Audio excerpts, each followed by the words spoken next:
왜 예수께서는 하필이면 안식일의 병을 고쳤을까요?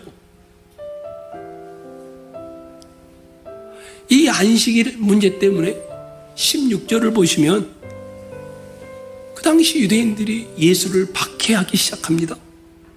그리고 18절을 보시면 이 안식일 문제와 연관되어서 박해뿐만 아니라 죽이려고까지 하게 되어집니다.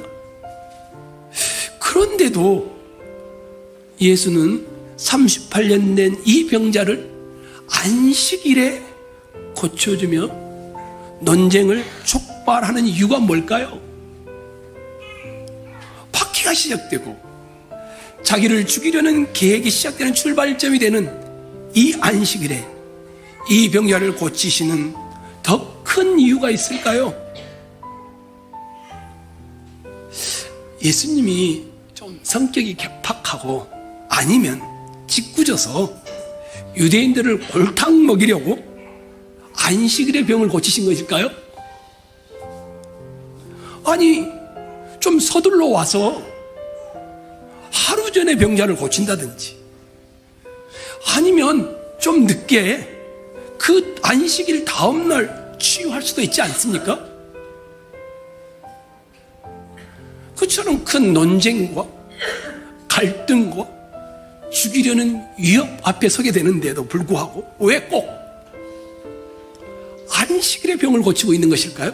이 병자는 아무런 희망이나 소망을 가질 수 없는 처지입니다. 이 병자가 의미하는 건 뭘까요? 이 병자의 고난이 병고의 38년 동안의 아픔이 의미하는 건 뭘까요?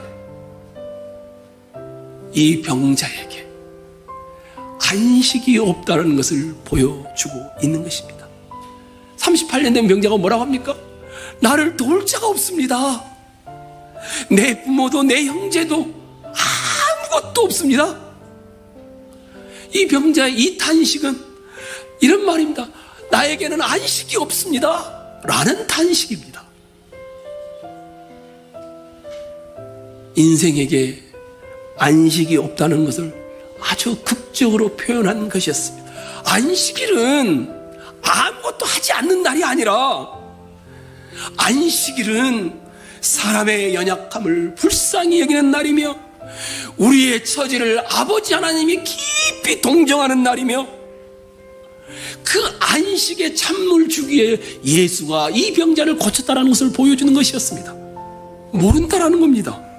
누가 자기에게 은혜를 베풀어 주었는지를 모르고 있습니다. 예수로부터 은혜를 받고도 은혜를 베푸신 예수를 알지 못합니다. 치유의 사건이 너무나 기뻐서 치유하신 예수를 잊어버렸거나 아니면 자신의 나은 것만 생각하고 만 것입니다. 은혜를 받아서 그 결과만 생각하고 은혜를 베푼 사람을 잊어버린 겁니다. 이것이 우리의 모습, 그리고 제 모습이기도 합니다. 저의 연약함입니다.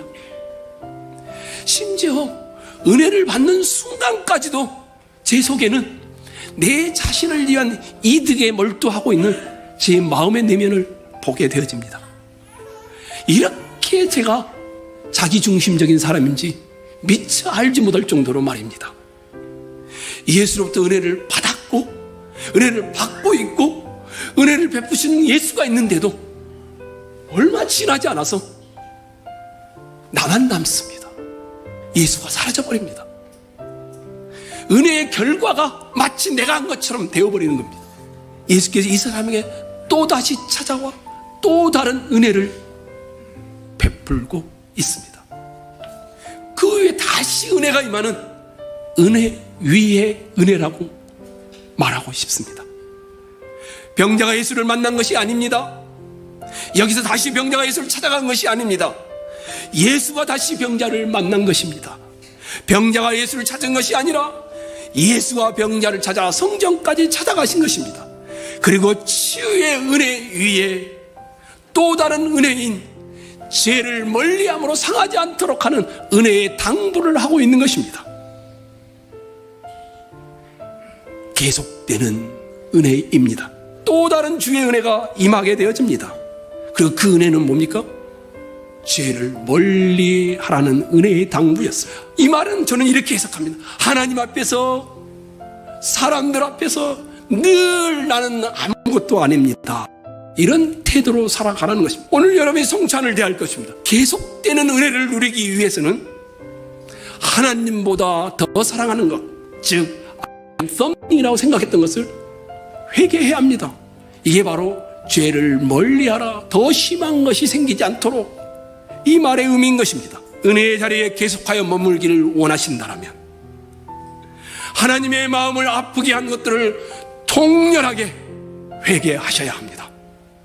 은혜의 자리에 계속 머물러 은혜 위에 은혜가 더하기를 원하신다면 하나님은 나를 사랑하셔, 그래서 나를 위해 목숨까지 내어놓으셨으니 나도 죄로부터 목숨까지 내어놓고 싸우겠다는 결단을 하셔야 합니다.